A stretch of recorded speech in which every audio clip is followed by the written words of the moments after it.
Everything matters. How we wake up, how we dress, how we eat, how we meet, how we train, how we practice, how we rehab, how we recover, how we treat one another, how we treat everyone. Second half, that's our style. That's what we represent. Showing that fight, showing your urgency, showing the effort and the technique and the violence that we stand for, guys. Welcome to Jets Game Day with Robert Saleh. Here's your host, Eric Allen. Good morning. It's a huge football Sunday. The 6-3 New York Jets are about to face off against the 5-4 New England Patriots up at Gillette Stadium. We have an awesome show in store for you today. You're going to hear from head coach Robert Saleh, Cynthia Freeland, Brian Baldinger, Ethan Greenberg, and Caroline Hendershot. But we start with Bart Scott, Leger Douzable. Gentlemen, good morning. Good morning, EA. Bart, good morning. What up? Bart, what's in play for the Jets in these final 8 games starting today against the Patriots? An opportunity at a playoff berth, and that's all you can ask for. You think this young team, before their win total was 5, they eclipsed that before they went to their bye week. This is a huge opportunity for them to make a statement that they have a young core and they're going to be around for a long time to come. To do that, they have to beat a familiar foe, somebody who had their number, who has had their number for years, so they can try and get that O. That O has got to go. You have to get that victory, as they've been on the wrong side of the W's and L's for the last, 13 opportunities that they've had, or 12. Leger, can the Jets win the AFC East, and what would it take?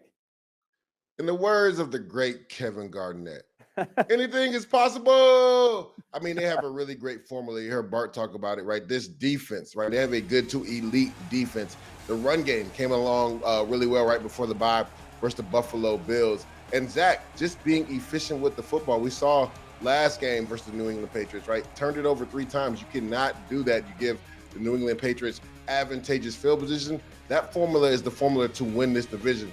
Honestly, the Jets right now are 2-1, right? I think they have to be at least 4-2 to win this division. So if they continue to play that elite defense, get the turnovers, because let's not forget, the game could have been 17-3 heading into half if they don't call Michael Carter the second interception for a touchdown back. The Jets most likely win that game and go 3-0 in division. So go 4-2 in this division. Continue to play really good, sound defense. Run the ball, turn the other team over, but then don't give the ball back to the other team. That's the formula for this Jets team to win this division.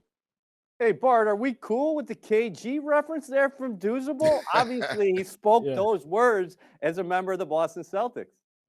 Yeah, that hurts as a Pistons fan, but you know what? KG, the big ticket, was worth the price of admission, and he brought that same type of passion that the Jets are going to have to bring into the second half. A lot of young players are going to have to really make sure that they take care of their bodies, understanding that rookie wall is always looming. Let's not get it twisted, EA. Bart talked about it, right? 13 in a row, right? I believe the last Jets team that beat the Patriots was my team in 2015. And again, a lot of these young guys don't understand this rivalry, Bart, but we do, right? We don't like them. They don't like us. This is a game. You want to get off the schneid. 13 in a row is ridiculous. That's dominance. You have to take this personally, this game. And we talked about it before, right? I think Zach Wilson will be excited for this game because he's had some tough outings against this team. And we saw last week or 2 weeks ago before the bye versus the Buffalo Bills, he could just live within the offense and be efficient. They can really use that run game. If you talk with guys like DJ Reed, Sauce Gardner, they were excited to play that first game. I think they're even more pissed after, losing that game where they felt like they let one get away. They felt like they gave the game to the New England Patriots, that they didn't take it. So if you talk to DJ Reed, he smiled when he talked about playing the New England Patriots off the bye. This team is excited. They're hungry. They want to get after this team, and they want to get off that snide. I'm feeling excitement coming from both of you guys this morning. Coming up, we'll go one-on-one with Jets head coach Robert Saleh. But first, here's Cynthia Freeland. This is Maximum Altitude with Cynthia Freeland, presented by NFL All Day. The Jets are the only team this season with 2 players with at least 15 quarterback hits. Carl Lawson has 16, and Quinnen Williams paces all defensive tackles with 17. Williams also leads the Jets with 7 sacks, which is tied for the league lead amongst defensive tackles. And PFF also counts his 35 pressures as the most in the position. And that's even before his batted down pass and forced fumble. Computer vision shows that Williams' burst off the line of scrimmage, which is how fast he moves when the ball is snapped, is the fastest of his career. and also the 4th fastest among interior defenders league-wide. In the run game, this burst also helps him prevent any lanes from opening up. PFF counts him as the 5th best interior defender against the run and credits him with 18 stops, which is tied for 12th. Overall this season, the Jets front as a whole is getting pressure on opposing quarterbacks at a 30.7% rate, which is 7th highest in the league. But they're doing it with very little reliance on the blitz. New York hits blitz at just the 2nd lowest rate in the league, 16.8%. Why does this matter? Because Williams is producing these elite results without the team bringing extra rushers to create a numbers advantage. Maybe it's better put to say that the Jets are able to rely on Williams' elite power and production against both the run and pass, which is part of how they can reliably drop more guys into coverage. And the strategy is paying off. Against the Pats, who figured to run quite a bit, Quinnen Williams forecasts to keep showing his Pro Bowl caliber play. Up next, we go inside the walls with head coach Robert Saleh. You won't want to miss it. This is Inside the Walls, presented by Microsoft Surface.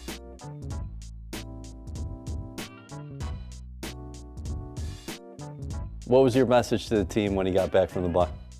You know, we got a great opportunity in front of us, but that opportunity doesn't exist unless we continue to do what we've been doing. And you know, we're in our position because of the process at which we've operated and taking it moment to moment and one day at a time and one game at a time. And it's not about our opponent, it's not about the teams we're about to play, it's about us and how we play and how we prepare and how we get ourselves ready to go on Sunday.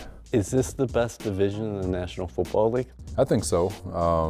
You know, you look at it top to bottom, you've got arguably the best quarterback in the division in Josh Allen. You've got an explosive football team in Miami. You've got one of the best coaches in NFL history in New England, and then you got our guys who are every bit as talented as the rest of them. So it's I think it's a well-balanced division. I think every team has its own flavor in what they bring, and it's going to be exciting to see how it plays out over the next 8.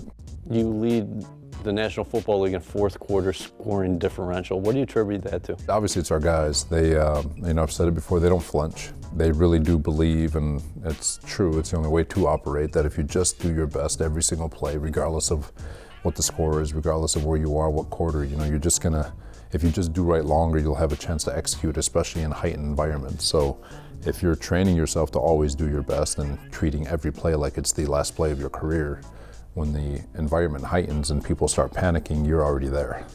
Can you feel that on the sideline? Because you've been preaching that additional 60% since training camp. You feel it, especially, you know, one of the hardest things when we first got here last year, as soon as you're down by a score, you could just kind of feel the sideline. It just kind of, and so trying to build that up to just, you know, to rebuild confidence for our guys, to let them, we're good enough. You know, just stick to the plan, just stick to the game. You're going to ride the ebbs and flows, and it takes success. You know, we had it versus Cleveland, we came back versus Pittsburgh. You know, we're in a dogfight versus Miami, and same thing with Green Bay and Denver, and you see it happening over and over again, and eventually it's like, well, shoot, we aren't out of any of these games, and so we're down 14-3 in the first half with Buffalo and managed to come back, and so, you know, you just keep that. You're not going to win them all, you don't want to live that way, but it's good to know that you can. We knew that a Robert Saleh-led defense that's coordinated by Jeff Ulbrich is going to be physical. But what has the speed infusion meant to your team? Speed kills, and Ulbrich and his staff, those guys are doing a really, really great job making sure that communication is on point. Players are doing a great job with communication and keeping it complex for an offense, but simple enough for us to be able to go execute at a high level. And the objective is to play without thought. God blessed all these young men that put those helmets on with unbelievable athletic ability and speed. And you know, it's just our philosophy that as coaches, all we can do is screw them up by making them think. There's a balance on how much you give them so they can access all of their speed, all of their athleticism, all of their violence. And I feel like, you know, right now with the players and the coaching staff, everyone's doing a really good job towing that line of complexity, but not sacrificing our ability to play fast. Sunday's the Patriots. What are the takeaways from that first game? Like it always is when you play New England, if you just do right longer. You know, they're a team that feasts on mistakes, and they're just waiting for you to make a mistake. And it's not that you play scared or timid or soft, but you just got to be 100% precision. And so when you look back at that game, you know, we kind of lost it. You get a personal foul penalty, you get some interceptions, and it just kind of snowballs. We weren't very good on special teams. We lose the field position battle. But, you know, there's a lot of positives to take away from that game also. Unfortunately, it's the negatives that kind of cost us. You're dependent on a lot of young players. This rookie class is so talented. At this point in their college seasons, they've been winding down, and their season would be about to end. Do you like where they're at for this final 8-game stretch? Yeah, we're going to learn a lot over the next 8 games. This is about when their college seasons are normally ending. If you know, right around Thanksgiving time, that's when their seasons are done. They're getting ready for their bowl games, and they're really doing nothing for a month. So, you know, regen's going to be very important, taking care of their bodies. Veterans grabbing a rookie to make sure they're constantly on top of their bodies and keeping ahead of the chains with regards to longevity. And but we love where they're at. But again, they still have 8 games left. Thanks, Coach. Thank you. After the break, we're back in the studio talking Jets football, and Brian Baldinger takes a look at what to expect out of New England. Don't go away. Jets Game Day with Robert Saleh is brought to you by MetLife, the official insurance company of the New York Jets. Welcome back to Jets Game Day. Eric Allen with Bart Scott and Leger Douzable. A Titanic tilt on the horizon with the Jets visiting the Patriots this afternoon. Bart, what is the Jets' defensive identity at this point? Multiple on the back end, ferocious, but on the front end, it's just plain and simple. The old Terminator. You talk about, you know exactly what they're going to do. They're going to rush forward, and they're going to dare you to keep pace with their shifts. They have whole line shifts like a hockey team. You talk about Vinny Curry. You talk about Nathan Shepard, Huff coming off of the bench, you know, all waiting to just smother you out. I mean, it's tremendous of what they've been able to do in such a short time. It's very rare whenever you have 10 defensive linemen up, but that just tells you the importance as they choose not to blitz and force you to find the holes in the zone or man-to-man. A Terminator reference. I love that. Deuce, what do you think the Jets' offense can become down the stretch? Yeah, I think the formula is be who they are currently right now, but evolve a little bit more, right? It's really built off the run game. And we saw 2 weeks ago with versus the Buffalo Bills, Zach Wilson, I think, only had 25 pass attempts. I think that's the number, 25 to 30 pass attempts. Keep him right in that range where he doesn't have to throw you into games. Now, when you need him to be big, like we versus the Pittsburgh Steelers, that's when he can, you know, come in and you can really open up the playbook for him. You can find Tyler Conklin down the seam. Garrett Wilson has been great. Right now, he's the true number 1 receiver on this team. Had a really big game versus the New England Patriots. Last time, I believe, eclipsing 100 yards. Tyler Conklin got right under 80 yards. But run the football. Use that heavy play action pass to hit guys in those intermediate routes. Every once in a while, take a shot down the field. Don't put too much on Zach Wilson's plate, right? When you need him to be big, like he did a few weeks ago versus the Pittsburgh Steelers, do that. Let's not forget when he had to throw the ball 40 times, he had 3 picks, but he did throw for over 300 yards versus New England Patriots. So that you're kind of happy and excited about, knowing that he can dissect this defense. But you want to keep him in that 25 to 30 range and really, really lean on this run game. I think James Robinson, this back half of the season, is going to be big. Seems like he finally found his sea legs right before the bye versus the Buffalo Bills, getting into the end zone. And let's not forget, that's that drive starter, right, where they moved the ball down and kicked the field goal to go up 3 points in that game. It was started by 3 James Robinson runs where he got at least 4 yards on every single carry. So I think he's going to be big down the stretch. For more on the Jets-Patriots matchup, here's Brian Baldinger. This is Baldy's Breakdown. I'm here for Jets Game Day with Robert Saleh, and I want to concentrate on some of the matchups we're going to see in this weekend's game. Let's key on a couple matchups here in this rematch here of the Jets and the Patriots, starting with the Patriots starting running back Ramondre Stevenson. He's a big, powerful back, likes to run between the tackles. They find plays that they like, and then they just repeat them. They repeated that play right there with that tight end fold about 3 or 4 times against the Colts in their last game. Of course, that falls in the hands of Quinnen Williams and the defensive line to be able to stop the run. And here, Quinnen gets off the block to take down Motor Singletary, joined by Sheldon Rankins. And in the passing game, you have to look out for Jacoby Myers, who's in the slot here, can line up anywhere for the Patriots. Runs his spray fade against the Dolphins, and Mac Jones puts it on him for 27 yards. He may see some of Sauce Gardner up at the top right here, final play against Buffalo, right here on 4th down. Gabe Davis right here defends this pass to preserve the victory for the Jets in their last game that they played against Buffalo. And then in the passing game, you got to look here, the Patriots. This Jack Jones, he doesn't really start, but he plays a lot, number 13. He's an outside corner. He's got good skills. Biggest play of the season for him was his pick 6 against Aaron Rodgers in Green Bay, giving the Patriots an early lead in that game. And he'll see some of Garrett Wilson, the Jets' young receiver right here. On this kind of like double move, gets down the field. The Patriots certainly have watched this a few times. 54 yards, maybe Jack Jones, the rookie corner, 4th-round pick against Garrett Wilson of the Jets. Some of the matchups to look forward to in this week's rematch. Coming up, Ethan and Caroline give us the morning tea, followed by final thoughts on today's matchup with the Patriots. Stay tuned.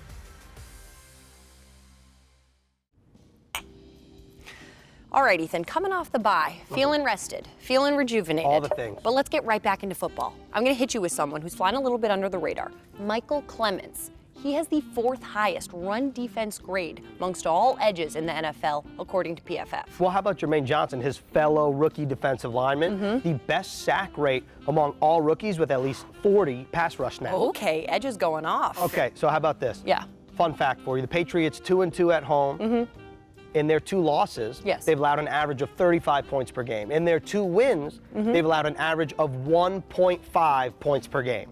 Talk about discrepancy. Okay, but the last time that the Jets and the Patriots played, which, mind you, was only 3 weeks ago, C.J. Mosley, team high 13 tackles, and Robert Saleh has said he's playing like he's 24 years old, and that kind of guy is priceless to have on your team. Look, C.J. Mosley had a great year last year, Jets team MVP. You could make the case he's having an even better year. You could. And if you want to vote for guys like C.J. Mosley to the Pro Bowl, well, Pro Bowl voting now officially open, which means NewYorkJets.com, NFL.com, vote for the guys, because here's the thing. Jets fans have done a great job voting the rookies for Rookie of the Week. That they have. Now it's time for the next step. You know what they say, 'tis the season to be voting. And 'tis the tea. This segment is brought to you by HCLTech, supercharging progress. Let's dive deep into the matchups now as the Jets face the Patriots today at Foxborough. Bart, where do the Jets have clear advantages? It's the secondary. It's the secondary against their receivers. The Jets have had to face a lot tougher competition when you talk about the aerial attack. You know, because they have the ability to lock down on the outsides, they're going to have an opportunity to sneak that safety into the box to try and stop Stevenson, who's been running and playing very well and has announced himself to the league. That gives you more resources to stop him and make the hand go into Mac Jones' hands and make them one-dimensional very early in the game.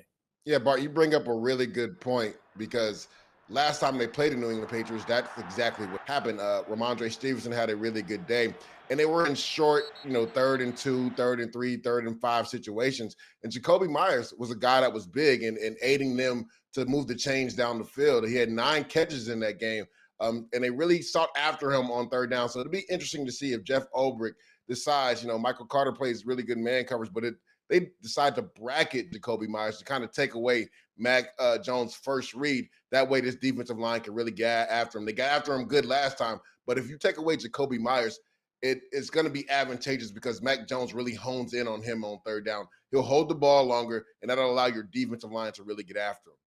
Bart, it's time for our X Factors. Where are you going? My X factor has got to be James Robinson because you talk about you have to get it's not about the yards. Sometimes it's about the attempts and keeping them honest. He's going to have to come downhill and use that big body to fall forward. It's going to be a stingy defense when you think about they're going to try and stop the run. We still have to make sure that we run the ball efficiently and effectively. How about you, Lejay? Yeah, I'm going to go too. Michael Carter II, I talked about it already. Him in the slot versus Jacoby Myers is going to be a big battle to watch on Sunday. They like to force feed the ball to Jacoby Myers on 3rd down. And then Tyler Conklin, he had a really good game versus them a few weeks ago. I believe 7 catches, right under 80 yards. He has to take advantage of these safeties in one-on-one coverage, or if there's a linebacker on him, down the seam. In the red zone, I think he'll be really big. Awesome analysis this morning, fellas. For the Jets, they get their chance to start a new winning streak against a division rival and perhaps finish the day in first place in the AFC East.